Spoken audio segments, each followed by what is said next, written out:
Alka Patel Tuteja academy में आप सभी का बहुत बहुत स्वागत करती हूँ। टुटेजा एकेडमी, जैसा कि आप सभी जानते हैं, it is the only institute being run by toppers, और टॉपर्स की यह परंपरा सदियों से चली आ रही है। 1989 से शुरुआत हुआ और अब तक इस संस्थान ने छत्तीसगढ़ प्रशासन को बहुत सारे टॉपर्स दिए हैं। उन्हीं में से एक जेम आज हमारे बीच मौजूद हैं, हमारे guest Sandeep Agarwal sir. Welcome sir. अभी जॉइंट कलेक्टर हैं छत्तीसगढ़ प्रशासन में। तो सर, आपका बहुत बहुत स्वागत है हमारे एकेडमी में and thank you very much, आपने अपना अनमोल समय हमें दिया। सर, मैं सबसे पहले तो आपसे यही जानना चाहूँगी कि आपकी स्टोरी काफ़ी इंस्पायरिंग है, जैसा कि मैं सर लोगों से भी सुनते आ रही हूँ, और तो मैं ये चाहूँगी कि हमारे जो बच्चे देख रहे हैं, जो ऑडियंस देख रही है, वो भी थोड़ा सा हम आपकी स्टोरी आपके मुंह से जानना चाहेंगे। 2002 से मैंने तैयारी चालू किया था एग्ज़ाम का जी। और 2003 और 4 का मैंने यूपीएससी का इंटरव्यू दिया था, यूपीएससी दिल्ली में। वहाँ पे संयोग बस वहाँ सिलेक्शन नहीं हो पाया। फिर 2005 की पीएससी में मैं अकाउंट ऑफिसर में सिलेक्ट हुआ था, और फिर 2008 की जो पीएससी हुई उसमें थोड़ा सा दिक्कतें हुई पीएससी और हाईकोर्ट के बीच मध्य में। तो करीब करीब 4-5 साल वो हाईकोर्ट में केस चल रहा था। तो उसी दौरान काफ़ी संघर्ष करना पड़ा हम लोगों को, क्योंकि वो काफ़ी लंबा समय था सबके लिए सस्टेन कर पाना, इतना लंबा समय रुक के मतलब तैयारी करना और एक कंटिन्यू बना के रखना। सबकी एज भी काफ़ी ज़्यादा हो रही थी, सब हम लोगों की जितने भी फ्रेंड्स हैं हम लोग, तो उन सब एडवर्सिटी के बीच में तैयारी कर पाना काफ़ी कठिन काम था। लेकिन कोचिंग के सभी सर लोग, सुनील सर के गाइडेंस, उनके सपोर्ट और जो हमारे सीनियर लोग थे सपोर्ट की वजह से हम लोग सस्टेन किए, मेहनत किए और सभी सफल हो पाए।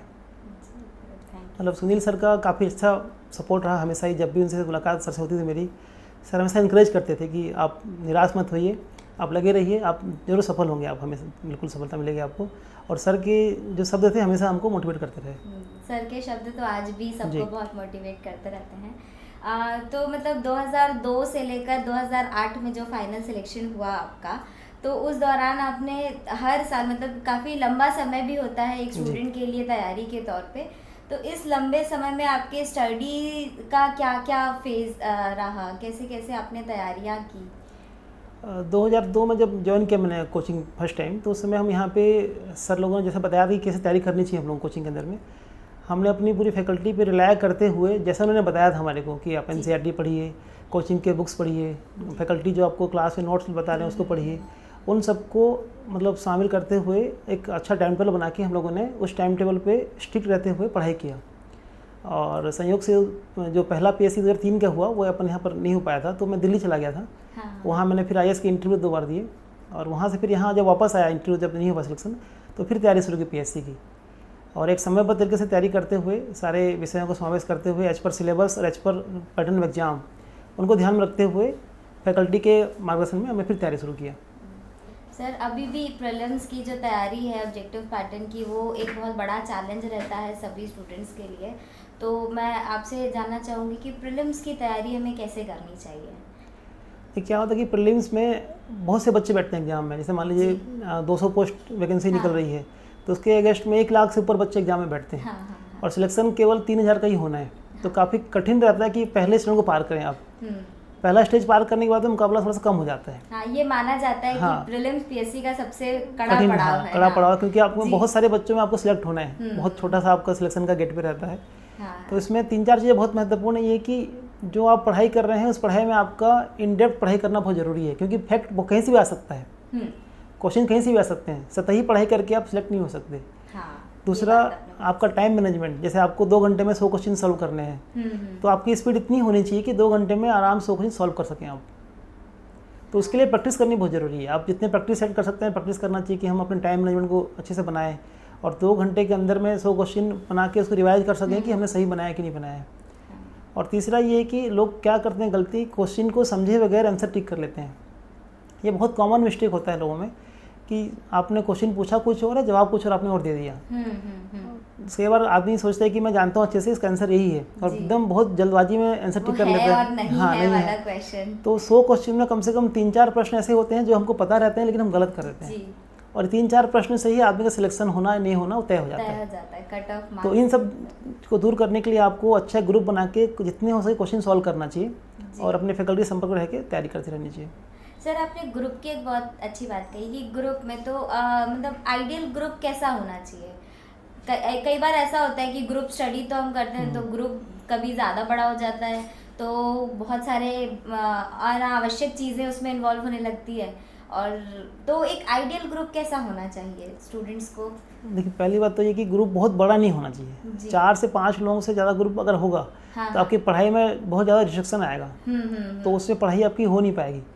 और एकदम छोटा भी नहीं होना चाहिए, 2 लोग बैठेंगे तो पढ़ने में आपको इंटरेस्ट नहीं आएगा और आपको इनपुट भी नहीं मिल पाएंगे। तो कम से कम 4 या 5 लोग ग्रुप होना चाहिए, उससे बड़ा नहीं होना चाहिए।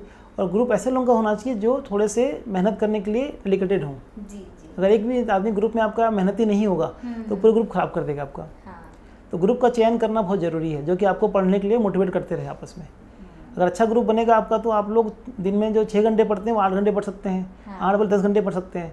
अच्छा ग्रुप होने से आदमी को पढ़ने में इंटरेस्ट आता है, पढ़ाई उसके लिए बोझ नहीं लगता फिर, तो ज़्यादा पढ़ाई कर सकता है, वो अच्छा पढ़ाई कर सकता है। प्लस हमें जहाँ जहाँ कठिनाई होती है, कुछ चीज़ें हम समझ नहीं पाते हैं, तो ग्रुप के मेंबर आपस में एक दूसरे को हेल्प करते हुए उन समस्या से आपको दूर ले जाते हैं। हाँ, ये भी सही बात है। और सर बुक्स का क्या रहा, आपने बुक्स क्या यूज़ करें, कैसे पढ़ना चाहिए, बुक कौन सी बुक्स पढ़ें? देखिए बुक्स, बहुत ज़्यादा बुक्स पढ़ने से कोई लाभ नहीं मिलता है। मेरा ये मानना है कि अगर आप पढ़ाई शुरू किए हैं तो सबसे पहले तो जो कोचिंग के हमारे प्रकाशन निकलते हैं वो सबसे अच्छे हैं, बेस्ट हैं, क्योंकि हमारे यहाँ बिल्कुल, क्योंकि हमारे कोचिंग की फैकल्टी ने बहुत गहन अध्ययन करके अनुभव के आधार पर उसको निकाला हुआ है और बहुत निचोड़ इसके अंदर में। अगर हम उसे ही अच्छे से कर लें एक बार तो हमें जो सफलता है हमारी बहुत अच्छा चांस के बढ़ जाते हैं। उसके अतिरिक्त अगर आप साथ में ऐड करना है तो एनसीईआरटी किताबें पढ़िए, और थोड़ा बहुत जो आप पढ़ना है तो एक आध दो किताबें जिसमें किसी विषय के ऊपर में अच्छी किताबें मार्केट में आ रही है, जैसे कि लक्ष्मीकांत की बुक आती है या किसी कोई मैप की अच्छी अलग से बुक आ रही है, तो उसको आप ऐड कर सकते हैं। लेकिन किताबों का अगर भंडारा बना लेंगे तो आपकी पढ़ाई बिल्कुल भी नहीं हो पाएगी। ये चीज़ खैर सर सुनील सर लोग भी, मानस सर लोग भी ये सब बहुत बार कहते हैं कि collection of facts is important then collection of books. तो हाँ, ये बात तो सही बोल रहे हैं सर कि इसमें सर। और ग्रुप की जब हम बात करें तो ग्रुप में एक चीज़ और होती है कि ग्रुप में जो पढ़ने वाले लोग हैं वो एक जैसे हो, इनकी डाइवर्सिफाइड हो, तो क्या ज़्यादा इफेक्टिव होगा? डाइवर्सिफाई होना ज़्यादा ज़रूरी है, उससे कि आपको बहुत सारे अलग अलग टाइप के इनपुट्स मिलेंगे, हर टाइप के। जैसे कि कोई एक साइंस बैकग्राउंड का है, कोई मैथ्स बैकग्राउंड का है, कॉमर्स बैकग्राउंड का है, तो उनके आपकी स्ट्रेंथ है, वो स्ट्रेंथ आपको उससे हेल्प मिलेगा। जैसे मान लीजिए कॉमर्स बैकग्राउंड का हूँ मैं, तो मेरा साइंस थोड़ा कमज़ोर है और एक मेरा ग्रुप का मेंबर साइंस बैकग्राउंड का है, तो मुझे उसमें वो हेल्प कर पाएगा और मेरे जो स्ट्रेंथ है उससे उसको हेल्प मिलेगी, तो उससे आपको ज़्यादा अच्छे से पढ़ाई करने में और मज़ा आएगा पढ़ने में उसमें। सर इसमें एक और परेशानी आती है मीडियम की, मतलब स्टूडेंट्स अक्सर इस बात के लेकर कंफ्यूज रहते हैं, कुछ इंग्लिश मीडियम वाले और कुछ हिंदी मीडियम वाले, दोनों तरीके की बातें। तो मतलब आप ये हमको बताइए कि मीडियम का क्या इफेक्ट पड़ता है, कितना इम्पोर्टेंट है मीडियम पीएससी की स्टडी में? देखिए प्रीलिम्स की पढ़ाई के लिए तो मीडियम कोई मायने रखता ही नहीं बिल्कुल भी, मेरा ये मानना है, क्योंकि प्रीलिम्स में आपके फैक्चुअल क्वेश्चंस आते हैं, आपको लिखना नहीं है उसमें, केवल ऑब्जेक्टिव क्वेश्चन टिक करने हैं, तो वहाँ मीडियम का कोई मायने रखता नहीं है। थोड़ा सा मेंस में क्योंकि आपको लिखना है तो उसमें मीडियम थोड़ा मायने रखता है कि आप जिस मीडियम में लिखना चाहते हैं उस मीडियम में थोड़ा पढ़ाई करें आप, ताकि आपके आंसर उसी फ्लो में निकलें।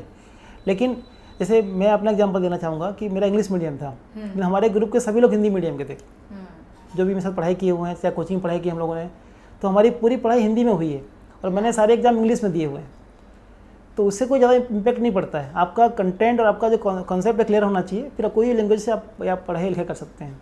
सर तो आपके पास तो मटेरियल सारे हिंदी के रहे होंगे, तो आपको दिक्कत नहीं आई जब? हाँ, 90% कंटेंट जो था हमारे पास हिंदी में था जी, 10% मटेरियल ही इंग्लिश में मिल पाते थे, तो थोड़ा ज़्यादा मेहनत करना पड़ता था कि हाँ चलो हिंदी से इंग्लिश करना है हमारे को, लेकिन उसमें कोई दिक्कत इसलिए नहीं कि हिंदी हमारी मातृभाषा है और हमारी जो अंडरस्टैंडिंग प्रोसेस है, जो सोच की प्रक्रिया है, वो हिंदी में ही चलती है। भले हम इंग्लिश में लिख रहे हैं, लेकिन अगर हम मन में कुछ सोचते हैं तो वो हिंदी में सोचते हैं, ना कि इंग्लिश में, तो उससे कोई दिक्कत नहीं है। आप हिंदी में सोच के भी इंग्लिश में लिखते हैं, तो पढ़ाई अगर हिंदी में करना पड़े तो कोई दिक्कत नहीं आती थी। ये मन का थोड़ा सा भ्रम है कि हाँ हिंदी में किताबें हैं तो कैसे करेंगे, तो लेकिन थोड़ा मेहनत ज़्यादा करना पड़ता है, लेकिन कोई दिक्कत नहीं आती। अच्छी चीज़ बताई सर, क्योंकि अक्सर स्टूडेंट्स इस मीडियम को लेकर के बहुत ज़्यादा परेशान रहते हैं और ऑथेंटिक मटेरियल्स इंग्लिश में नहीं मिल पाने की वजह से कुछ भी पढ़ाई करते हैं चुनाव में, तो उसमें जो इम्पोर्टेंस, अब मेंस की बात निकल आई तो मेंस के बारे में पूछना चाहूँगी सर। मीडियम तो आपने बताया कि बहुत ज़्यादा इफेक्टिव इम्पोर्टेंस नहीं रखता, आप किसी भी मीडियम में रख सकते हैं। बाकी राइटिंग स्किल्स, मेंस में तो कम्प्लीटली राइटिंग स्किल्स का ही खेल है, तो उसकी तैयारी कैसे करें सर? देखिए मेंस में आपको 4 दिन के अंदर में 7 पेपर लिखने होते हैं। काफ़ी लेंथी होता है, एक पेपर 3 घंटे का होता है, यानी कि आपको एक दिन में 6 घंटे लिखने हैं। तो आजकल जो बच्चे पढ़ाई करके आ रहे हैं बेसिकली लिखने का काम बहुत कम करते हैं, कंप्यूटर में लिखाई करना, मोबाइल में लिखना, तो उनके हाथ कलम पे बहुत कम चलते हैं। अगर अच्छे नंबर आपको लाने हैं तो आपको राइटिंग प्रैक्टिस करनी बहुत ज़रूरी है। तो मैं तो बच्चों को सलाह दूंगा कि आप जिस दिन से आप एग्ज़ाम की तैयारी शुरू कर रहे हैं, चाहे प्रीलिम्स या मेंस हो, उस दिन से डेली लिखने की प्रैक्टिस करनी चाहिए। भले 1 घंटा लिखे 2 घंटा लिखे, लेकिन आपको हर दिन लिखने की प्रैक्टिस करनी चाहिए, ताकि आपका हाथ का फ्लो जो है ऐसा बन जाए कि आपके दिमाग की सोच और आपके कलम की स्पीड वो दोनों मैच करना चाहिए, कि जब मैं सोच रहा हूँ उतना लिख पा रहा हूँ कि नहीं पा रहा हूँ। और ये बिना लिखे नहीं हो पाएगा। मतलब मेरे साथ के बहुत से ऐसे लड़के देखे हैं मैंने जो काफ़ी अच्छा इनका नॉलेज था, लेकिन चूंकि वो एक्सप्रेस नहीं कर पाते थे लिखने में अपनी चीज़ों को, तो सिलेक्ट नहीं हो पाए। तो केवल ज्ञान का होना मेंस के लिए पर्याप्त नहीं है, आप अपने ज्ञान को किस तरह एक्सप्रेस कर पा रहे हैं ये बहुत महत्वपूर्ण है। तो कितने शब्दों में आपको आंसर को लिखना है, कितने में समेटना है, कैसे इसको और लंबा करना है, छोटा करना है, एडिट करना है, तो वो आप ऐसे बिना प्रैक्टिस के नहीं कर सकते। आपको कोई आंसर में अगर 60 क्वेश्चन का नंबर क्वेश्चन आ रहा है, अगर बिना प्रैक्टिस के लिखेंगे तो आपको 30 नंबर मिलेंगे, लेकिन आपने अगर पहले 2 बार इसको लिखा होगा तो आपको उसमें अपना 50 नंबर मिल जाएगा, क्योंकि आपने लिखने प्रैक्टिस पहले की हुई है। भले ही आपने कंटेंट सेम है, लेकिन उसको सजावट कैसे करनी है, कहाँ शुरुआत करना है, कहाँ ख़त्म करना है, कैसे समेटना है, ये बिना प्रैक्टिस के संभव नहीं है। तो सभी बच्चों को तो मैं सलाह दूंगा कि वो जिस दिन एग्ज़ाम की तैयारी शुरू कर रहे हैं उस दिन से ही लिखने प्रैक्टिस शुरू करनी चाहिए, ताकि एग्ज़ाम के समय उनको हड़बड़ाहट ना हो कि क्या लिखना है। सर, लिखने में एक चीज़ और बहुत बड़ी परेशानी जो बच्चों को आती है वो है हैंड राइटिंग। तो हैंड राइटिंग का कितना इम्पोर्टेंस है हैंड राइटिंग, क्योंकि एग्ज़ाम में मेन वही होता है, जैसा अभी है 7 पेपर 4 दिन में 3 घंटे में लिखना, मतलब इतना सारा लिखने को हो जाता है कि हैंड राइटिंग पे नहीं जाता है ज़्यादा ध्यान। तो हैंड राइटिंग कितना इम्पोर्टेंट? देखिए मैं खुद मेरा एग्जांपल दूंगा खुद का। मेरी राइटिंग खुद की बहुत ख़राब है, लेकिन उसके बावजूद भी मैंने 2 बार IAS का इंटरव्यू दिया है, 2 बार हम मेंस वहाँ क्लियर किया है, और CGPSC जितने भी मैंने एग्ज़ाम दिए हैं सबके मेंस मैंने क्लियर किए हैं। कोई भी ऐसा मेंस जिससे फेल हुआ हूँ मैं आज तक, चाहे वो सिविल जज का हो, चाहे PSC के 2-3 मेंस दिए मैंने वो हो, चाहे जो अदर एग्जाम भी हुए, MPPSC का मैंने भी मेंस दिया है, तो कभी भी मेंस से फेल नहीं हुआ। यानी कि राइटिंग मेरी ख़राब होने के बावजूद भी मैं मेंस क्लियर किया हमेशा। देखिए इम्पैक्ट पड़ता है ज़रूर, ये बात सही है कि राइटिंग अगर अच्छी होगी आपकी, तो जो पढ़ने वाला है उसको पढ़ने में आसानी होगी, तो वो जल्दी पढ़ के समझ के आपको नंबर देगा। लेकिन उससे ऐसा नहीं कि जो लड़का पास हो रहा है वो फेल हो जाए, जो फेल हो रहा है पास हो जाए, इतना इम्पैक्ट नहीं आता है। मतलब कुल मिला के राइटिंग पठनीय होनी चाहिए आपकी। कोई मतलब मोती जैसा अक्षर जरूरी नहीं है, आप जो लिखे हैं वो सामने वाले पढ़ने में आना चाहिए, उतना पर्याप्त होता है। कोई हार्डली आधा % 1% फर्क पड़ेगा, लेकिन उससे उतना इम्पैक्ट वो नहीं करता है। लेकिन अगर पढ़ने में बिल्कुल भी नहीं आ रहा है तो फिर दिक्कत है कि आप जो लिख रहे हैं सामने पढ़ ही नहीं पा रहा है, तो नंबर कहाँ से देगा आपको? तो कम से कम एटलीस्ट ऐसा लिखें कि वो पढ़ने में योग्य हो जाए। तो जो बच्चे की राइटिंग थोड़ी ख़राब है उनको ये सलाह दूंगा कि वो थोड़ा सा स्पेस बना के लिखें, तो उससे पढ़ने में आ जाता है कि क्या लिखें आपने। अगर लड़के क्या करते हैं कि बहुत पास लिखते हैं, राइटिंग भी ख़राब है तो पढ़ने में नहीं आता है, तो ऐसे बच्चे क्या करना चाहिए कि स्पेस थोड़ा बढ़ा के लिखें, तो जो लिखें पढ़ने में आ जाएगा, तो उनको दिक्कत नहीं आएगी।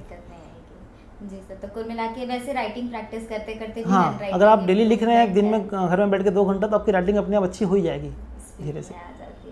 सर, और मेंस में जब बात करें तो मेंस में सभी को पता है कि इतने सारे सब्जेक्ट्स होते हैं, और कई बार अभी का तो ऐसा PSC पैटर्न है कि PSC में किसी भी एक का मतलब मोनोपोली नहीं है।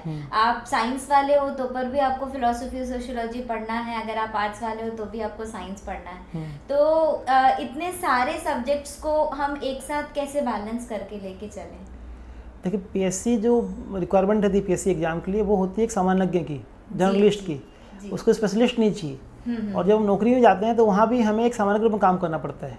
हम किसी फील्ड में एक्सपर्ट काम नहीं करते हैं, हमारे पास 50 काम आते हैं और हर काम को हमें करना पड़ता है। तो हर चीज़ का हमें कोई विशेष ज्ञान की ज़रूरत नहीं होती है। तो वैसे सेम अप्रोच यहाँ PSC की तैयारी भी करनी पड़ेगी आपको। आपको जितने सिलेबस दिए हुए हैं उन सिलेबस की आपको एक सामान्य तैयारी करनी है, ना कि विशेष तैयारी करनी है। तो उससे आप सारे सब्जेक्ट कवर कर पाएंगे। अगर आप एक विषय के ऊपर में विशेष तैयारी करेंगे तो बाकी सारा आपका छूट जाएगा। तो एज सिलेबस को देखते हुए प्लस जो क्वेश्चन के पैटर्न है पिछले 5 सालों का, उनको देखते हुए आपको सामान्य तैयारी करनी है, और आपको अपना विजन इतना ब्रॉड करना पड़ेगा कि उस तैयारी के अंदर जो क्वेश्चन आते हैं उसमें जवाब लिख सकें आप। और PSC में एक सामान्य जवाब ही वैसे आपसे उम्मीद किया जाता है कि आप इस क्वेश्चन आ रहा है तो क्वेश्चन के बारे में जो फैक्ट है उतना बता पाएँ, ना कि उसमें आपको PhD करनी है। तो सामान्य तरह की पढ़ाई करते हुए सारे सिलेबस को पूरा करना बहुत ज़रूरी है।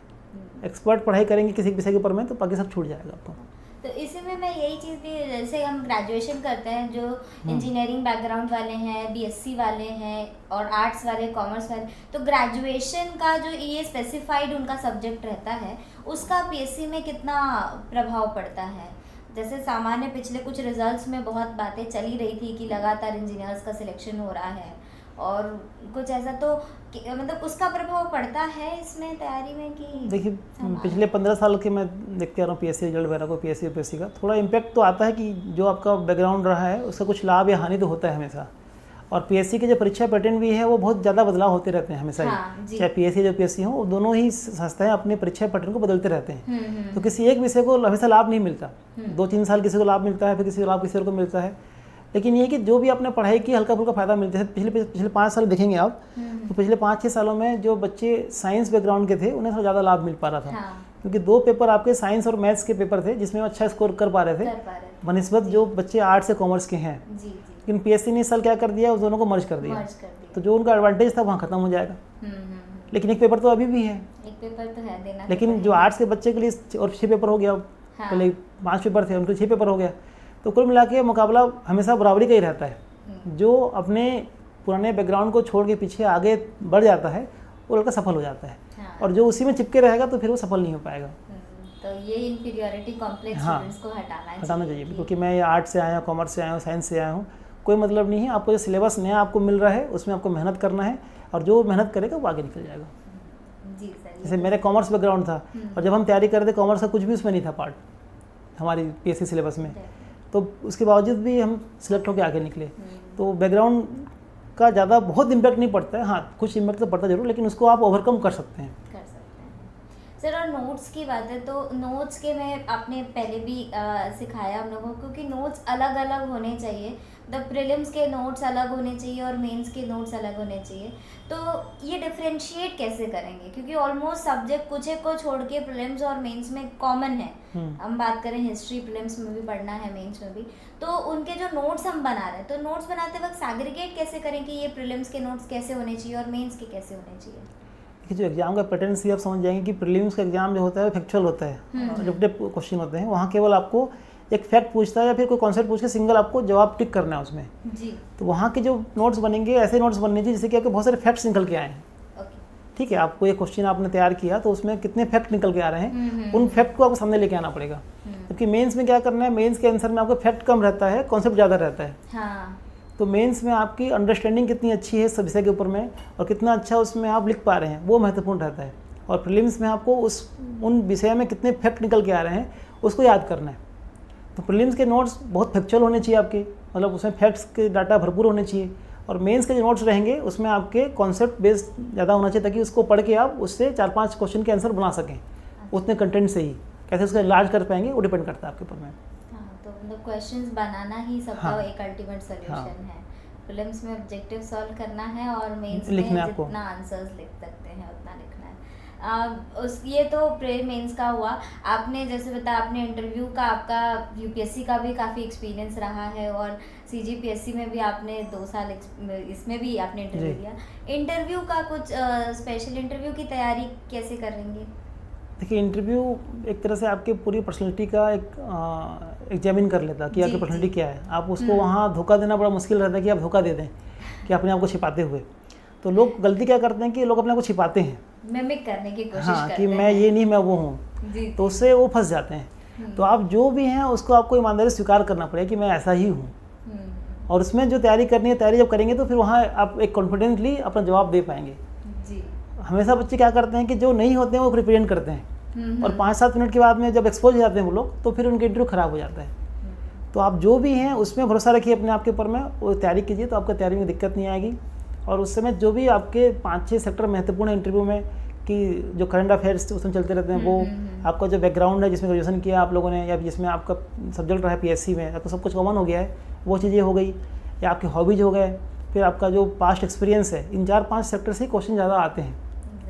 तो आप अच्छा ग्रुप बना के बहुत सारे मॉक इंटरव्यू दीजिए अपने आपस के बीच में ही, अपने आप को पूछिए, आप बोलने की प्रैक्टिस कीजिए, कैसे बोल रहा हूँ मैं, कोई क्वेश्चन का जवाब अगर देना है आपको तो किस तरह से शुरू करना है, कैसे ख़त्म करना है, और प्रैक्टिस करना पड़ेगा आपको। लेकिन ईमानदारी से बहुत ज़रूरी है, अगर आप ईमानदारी से वहाँ हटेंगे तो फिर एक्सपोज हो जाएंगे।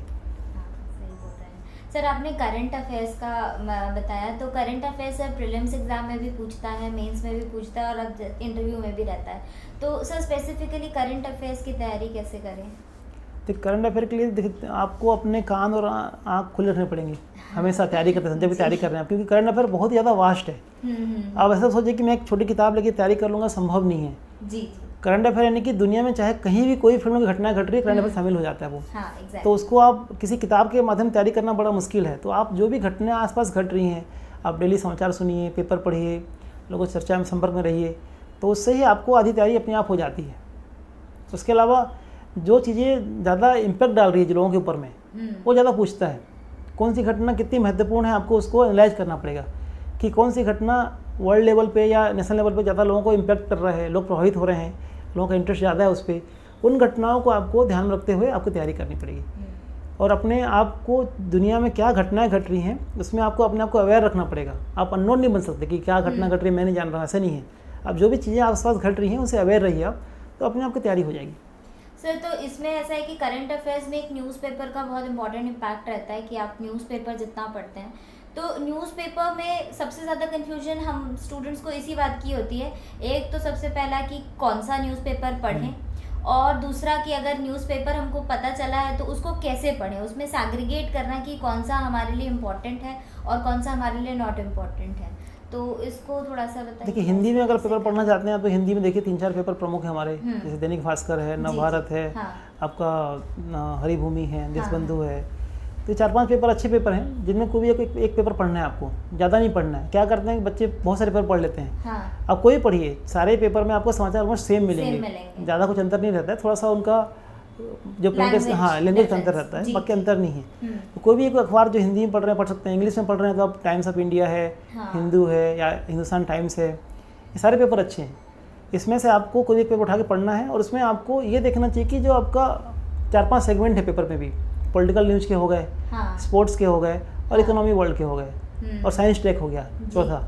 4 फील्ड में जो समाचार आ रहा है उनके आपको देखते हुए एक ऐसा नहीं कि पूरा अंदर पढ़ना है डीप में आपको।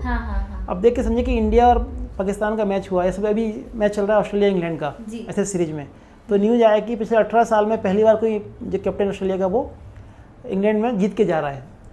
ठीक है, तो ये बड़ी खबर है कि भाई बहुत सालों बाद इंग्लैंड ऑस्ट्रेलिया जो है इंग्लैंड में जीत के जा रहा है। तो उन चीज़ों को आपको ध्यान देना पड़ेगा। ठीक है, अगर आप ये ध्यान देंगे कि कौन सा ओपनिंग बैट्समैन नहीं खेल रहा है, वो हमारे काम का नहीं है। ठीक है, महत्वपूर्ण क्या है कि 18 साल के बाद कोई टीम जो है ऑस्ट्रेलिया जीत के वहाँ जा रही है, ये इंपॉर्टेंट है। इकोनॉमी वर्ल्ड में देखेंगे कि आप कि क्या घटनाएं घट रही हैं, कहाँ पर कौन सा अपने रुपये का कमजोरी क्यों आ रहा है, रुपया क्यों मजबूत हो रहा है, या हमारे एक्सपोर्ट इंपोर्ट में क्या इम्पैक्ट आ रहा है। तो महत्वपूर्ण चीज़ों को आपको देख के पढ़ना पड़ेगा। अब जो चीज़ें काम की नहीं है उनको ढूंढ छांट के अलग करना पड़ेगा उसको। और पॉलिटिकल में न्यूज़ क्या होता है कि पॉलिटिकल न्यूज़ डेली आते हैं हर टाइप के, तो उसमें ऐसे न्यूज़ जिसपे लॉन्ग लास्टिंग इफेक्ट रहता है उनको छांट के पढ़ना पड़ेगा आपको। डेली जो घटनाएं हो रही है उससे कोई मतलब नहीं हमारे को, लेकिन ऐसी घटनाएं जैसे कि कोई लंबा इफेक्ट पड़ रहा है, ठीक है, कोई राज्य का नया राज्यपाल बन रहा है, कोई नया सीएम बन रहा है, या कहीं चुनाव हो रहे हैं, या कहीं पे कोई नई नियुक्ति हो रही है, तो ये सब चीज़ें महत्वपूर्ण है। इन सब चीज़ों को ध्यान से पढ़ना पड़ेगा। और बाकी जो घटनाएं दिनों दिन होती रहती हैं उनसे कोई मतलब नहीं हमारे को, वो उससे कोई इफेक्ट नहीं आएगा उसका। तो उसको सेग्रीगेट करके आपस में नोट करके। और एक मेरा ये मानना है कि अखबार पढ़ने का जो आइडियल समय है आपका दिन भर में आधा घंटा होता है।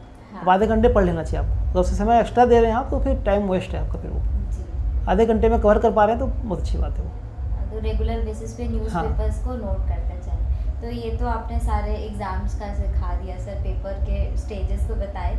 इसके अलावा भी आपने तो काफ़ी लंबे समय और काफ़ी लंबी जर्नी, स्टडी के साथ साथ आपने प्रशासन में भी काफ़ी लंबी जर्नी करी है।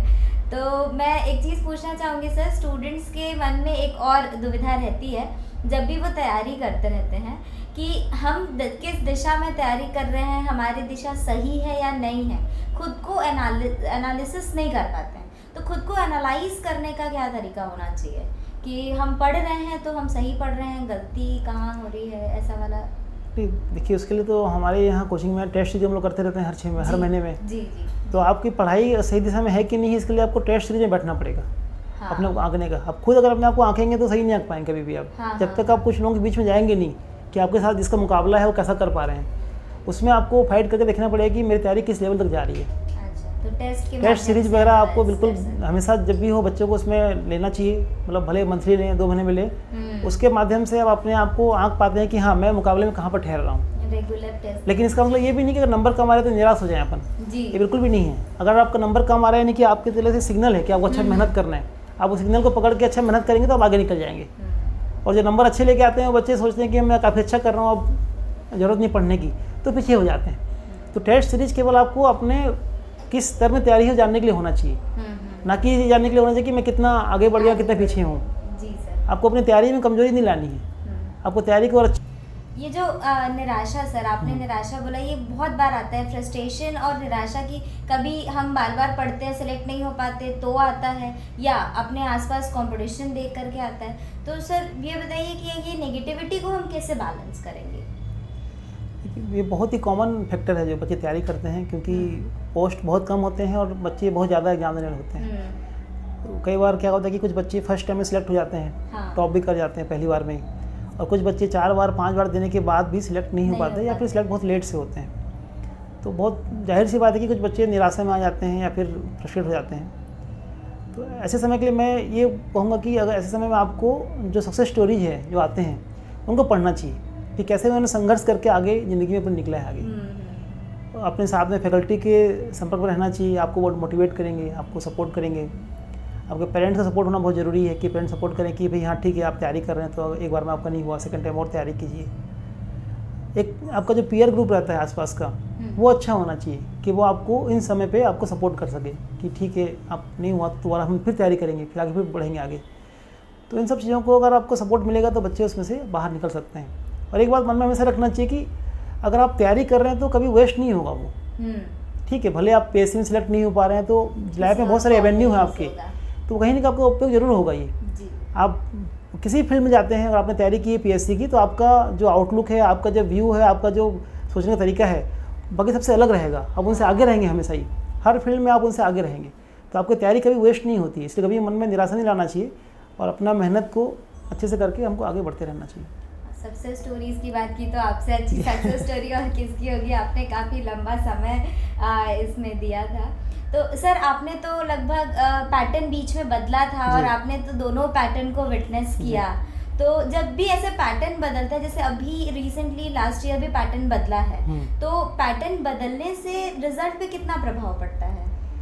देखिए मैंने हर पैटर्न में एग्जाम दिया हुआ है। मैंने पीएससी एग्जाम जब दिया उसमें अलग पैटर्न था। फिर मैंने पीएससी का जो लास्ट टाइम सिलेक्ट हो 2005 में अकाउंट ऑफिसर में अलग पैटर्न था।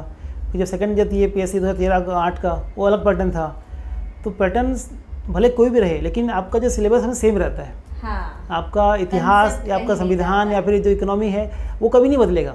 आपका सिलेबस का जो कंटेंट कभी नहीं बदलेगा, वो सेम ही रहेगा। अगर भारत के राष्ट्रपति होंगे तो अभी भी हैं, पहले भी थे, हमेशा रहेंगे। आपके जो चीज़ें कंटेंट हैं सब्जेक्ट्स के वो कभी बदलते नहीं हैं। तो उसको लिखने का तरीका या उसको किस तरह से आपका एग्जाम में क्वेश्चन पूछ रहा है केवल भी चेंज होता है। अगर आपके कॉन्सेप्ट क्लियर हैं, आपकी तैयारी अच्छी है तो पैटर्न कोई भी रहे आप सब में सफल हो सकते हैं। लिखने की तैयारी में सर एक चीज़ मैं वापस मेंस में आऊँगी, लिखने की तैयारी में जो सिलेक्शन ऑफ क्वेश्चंस होता है, जैसे आप एग्ज़ाम में हमारे पास में 30 वर्ड्स, 60 वर्ड्स, 100 वर्ड्स ऐसे अलग अलग क्वेश्चंस आते हैं। तो इसमें कई बार हम लोग ये सोचते हैं कि हम बड़े क्वेश्चंस पहले अटेम्प्ट करें, छोटे क्वेश्चंस अटेम्प्ट करें। तो इसका क्या आइडियल पैटर्न कुछ होना चाहिए कि कैसे कौन से क्वेश्चंस को पहले अटेम्प्ट करें हम? नहीं, इसमें आपको एक बैलेंस बनाना पड़ेगा इसमें कि अगर आपके एग्जाम में जो क्वेश्चंस आ रहे हैं आपको दोनों को मिक्स लिखना पड़ेगा, एक छोटा एक बड़ा, एक छोटा एक बड़ा। अगर आप पहले बड़े क्वेश्चंस में जाते हैं तो आपको उसमें टाइम बहुत लग जाता है कई बार। एक ही क्वेश्चंस में आप उलझ कर जाते हैं 1 घंटा सवा घंटा के आसपास की। एक लंबा क्वेश्चन आया 60 नंबर का तो मैं उसको पहले अच्छे से बना लूँ फिर आगे पढ़ूंगा। लेकिन उसके चक्कर में क्या होता है कि आपको एक सवा घंटा निकल जाता है। और छोटे क्वेश्चंस जो है उसमें भले नंबर कम रहते हैं लेकिन टाइम बहुत लेते हैं, क्योंकि आपको हर क्वेश्चन के लिए नया सोचना है कि क्या लिखना है, मुझे कितने वर्ड्स में लिखना है। टाइम वो कंज्यूम करता है तो बाद में क्वेश्चन अटेम्प्ट नहीं हो पाते हैं, लेकिन उसमें नंबर अच्छे मिलते हैं हमारे को। जनरली क्या होता है जो शॉर्ट क्वेश्चंस रहते हैं 5 नंबर 10 नंबर के, उसमें नंबर ज़्यादा स्कोर होता है as compare to long questions. तो आपको दोनों को साथ में लेकर चलना पड़ेगा। आपने एक लॉन्ग क्वेश्चन लिखा, फिर शॉर्ट लिखा, फिर लॉन्ग लिखा, फिर शॉर्ट लिखा, तो उससे पूरे ये कवर होंगे आपके। आप किसी एक को पहले नहीं कर सकते हैं। तो मतलब सबको एक बैलेंस बनाना चलना पड़ेगा।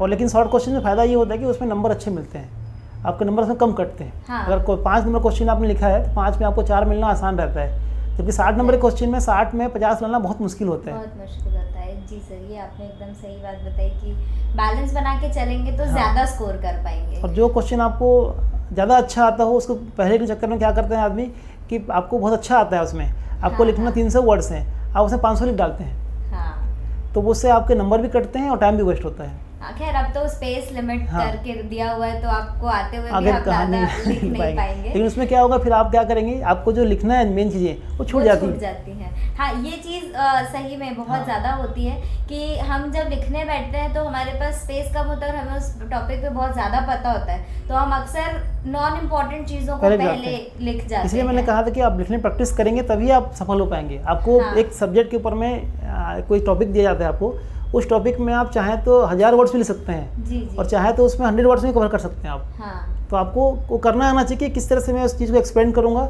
या उसको मैं कम करूँगा। मतलब वो ड्राफ्ट आपका पहले से मन में बनाना चाहिए कि कैसे उसको लिखना है, मुझे लिखना चाहिए करके। तो हाँ जी सर, ये तो एकदम सही रहा कि कैसे कैसे इसको आपको सैग्रीगेट करके चलना हुआ है। सब्जेक्ट्स का सर, किस सब्जेक्ट को कितना वेटेज देना है, ये कई बार ऐसा होता है कि जब हम पढ़ते हैं तो हम अपने पसंद से वेटेज देते हैं, क्योंकि कोई सब्जेक्ट हमको बहुत पसंद है तो हम उसको ज़्यादा समय देते हैं, ज़्यादा पढ़ते हैं। तो इसको कैसे हम बैलेंस बनाएं? देखिए, बहुत कॉमन ह्यूमन टेंडेंसी है, जो हमको अच्छा लगता है हम ज़्यादा पढ़ते हैं उसको। exactly. मुझे हिस्ट्री पसंद है तो हिस्ट्री बहुत पढ़ूंगा, मैं दिन भर हिस्ट्री पढ़े जा रहा हूँ, तो वो ह्यूमन नेचर ही ऐसा है कि वो उसमें झुकाव हो जाता है उसका। लेकिन चूंकि पीएससी, मैंने पहले बताया कि पीएससी एक सामान्यज्ञ की परीक्षा होती है, जी। आपको सारे विषय को पढ़ना ही पड़ेगा। और क्योंकि इसमें किसी एक विषय को ज़्यादा नंबर नहीं दिया हुआ है, एक्सेप्ट छत्तीसगढ़, जिसमें आपको सारे पेपर में आपको कुछ ना कुछ स्कोर दिए हुए हैं, उसको छोड़ के बाकी सारे टॉपिक के नंबर ऑलमोस्ट सेम है। ठीक है, साइंस हो, हिस्ट्री हो, ज्योग्राफी हो, या कोई इकोनॉमी हो, या कोई भी हो, उन सब के नंबर ऑलमोस्ट सेम है। उसमें आपको उन विषयों को तो बैलेंस करना पड़ेगा आपको। हाँ, छत्तीसगढ़ के पार्ट को जितना पढ़ें उतना कम है। मेरा ये मानना है कि अगर बच्चे पढ़ाई कर रहे हैं तो छत्तीसगढ़ के पार्ट को जितना हो सके उतना पढ़ना चाहिए, क्योंकि उसमें आप बहुत ज़्यादा स्कोर कर सकते हैं। ऑलमोस्ट 50% पूरा। हाँ, अगर 50% कवर करता है वो, तो उसमें अगर आपने अच्छा स्कोर कर लिया, अच्छा पढ़ लिया, तो बाकी सब्जेक्ट्स में अगर नंबर थोड़े से कम भी आते हैं आपके, तो यहाँ कवर हो सकता है। लेकिन अगर इनको सीजी को छोड़ के बाकी विषय में आपने झुकाव ज़्यादा दिखा दिया तो फिर आपका ये पार्ट छूट जाएगा।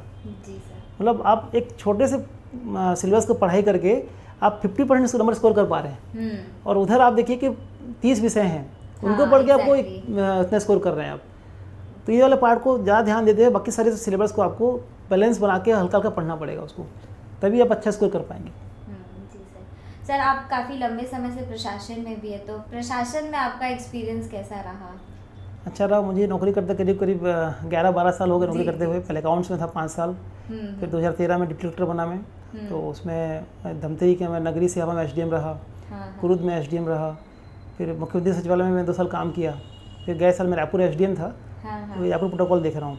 तो काफ़ी सारे पोस्ट पे मैंने काम किया हुआ है, काफ़ी अच्छा मतलब अनुभव रहा है काम का। हर जगह पे, हर जगह कुछ नया सीखने को मिला, हर जगह कुछ नया करने का मौका मिला, और जब भी आदमी कुछ अच्छा करता है तो संतुष्टि मिलती है कि मैंने कुछ अच्छा किया। तो भगवान के दया से जहाँ भी मैंने काम किया संतुष्टि मिली कि मैंने कुछ अच्छा काम करने का प्रयास किया, और काफ़ी कुछ सीखने को मिला उससे मुझे। और एक सिविल सर्विस जो है अच्छा प्लेटफॉर्म देता है आपको कि आप कुछ अच्छा कर सकते हैं, कुछ अच्छा कर समाज के लिए, लोगों के लिए, अपने सर्विस वालों के लिए, अपने खुद के लिए। तो अच्छा प्लेटफॉर्म है जिसमें आप अच्छा काम कर सकते हैं, अच्छा करने का प्रयास कर सकते हैं, और सीखने के लिए आपको बहुत कुछ चीज़ें उसमें मिलती है। सर, आप तो काफ़ी सीनियर हैं, आपके बाद आपके हर साल सिलेक्ट होके आते जा रहे हैं, आपके अंडर भी आए होंगे, तो मतलब मैं एक जनरलाइज्ड पूछ रही हूँ कि कितना डिफरेंस आता गया कि हर साल के सिलेक्शंस में कुछ डिफरेंस आ रहा है रिजल्ट्स में, अब जो नए आपके जूनियर सिलेक्ट होके आ रहे होंगे? डिफरेंस देखिए ऐसा कुछ ऐसा तो नहीं है, लेकिन पिछले 4-5 सालों में काफ़ी जो लड़के इंजीनियरिंग बैकग्राउंड के हैं या डॉक्टर MBBS बैकग्राउंड के ज़्यादा सिलेक्ट होकर आए हैं, जी, तो वो एक स्पेशलाइज्ड ब्रांच से सिलेक्ट होकर आए हैं, तो उनका एक अलग आउटलुक थोड़ा सा देखने को मिलता है कि वो अलग सोचते हैं नज़रिया। और उससे पहले जो सिलेक्ट होकर आ रहे थे अधिकांश लड़के आर्ट्स बैकग्राउंड से, कॉमर्स बैकग्राउंड सिलेक्ट होकर आ रहे थे, तो थोड़ा सा उसमें सोच में अंतर। लेकिन अल्टीमेटली जब हम ट्रेनिंग करते हैं सर्विस के लिए, और ट्रेनिंग करने के बाद में जब हमारा इंडक्शन होता है, तो सारी जो आपकी पिछली लाइफ की चीज़ें रहती हैं धुल जाती हैं, सब बराबर हो जाते हैं, सभी लोग एक समान प्लेटफॉर्म में आ जाते हैं कि आपको क्या काम करना है, आपको अपने जो चीज़ें हैं, जो गवर्नमेंट के जो एक्ट हैं, रूल्स हैं, जो प्रोविजंस हैं, उनको पढ़ काम करना है। तो उन चीज़ों को आदमी भुला के नए सिरे से अपना काम शुरू करता है, सब एक सेम प्लेटफॉर्म में आ जाते हैं और सब अपने योग्यता के हिसाब से काम करना शुरू कर देते हैं। तो एट लास्ट में बस यही पूछना चाहूँगी कि अब की जो तैयारी कर रहे हैं, काफ़ी जो फ्रेशर्स कर रहे हैं, उनका कंपटीशन उन लोगों के भी साथ रहता है जिन लोग पहले से तैयारी किए हैं। तो एक सामान्य बैलेंस बनाने के लिए एक मैसेज क्या देना चाहेंगे स्टूडेंट्स? देखिए, जब कोई लड़का तैयारी शुरू करता है, जो पहली तैयारी होती है बेस्ट होती है हमेशा ही, कि अगर आप एकदम बिल्कुल फ्रेशर्स हैं, आप जो पढ़ाई करेंगे तो आपके पढ़ने का जो जोश और जो रहेगा आपका एटीट्यूड, वो जो पहले पढ़ चुके उनसे ज़्यादा रहेगा आपका। तो भले ही कोई लड़का तैयारी पहले से कर रहा है, आपसे ज़्यादा अनुभवी भी है, ठीक है, लेकिन आप क्योंकि फ्रेशर्स हैं तो आपके पास ज़्यादा जोश है, ज़्यादा आपकी पढ़ने की कैपेबिलिटी ज़्यादा है, तो फर्स्ट टाइम तैयारी करने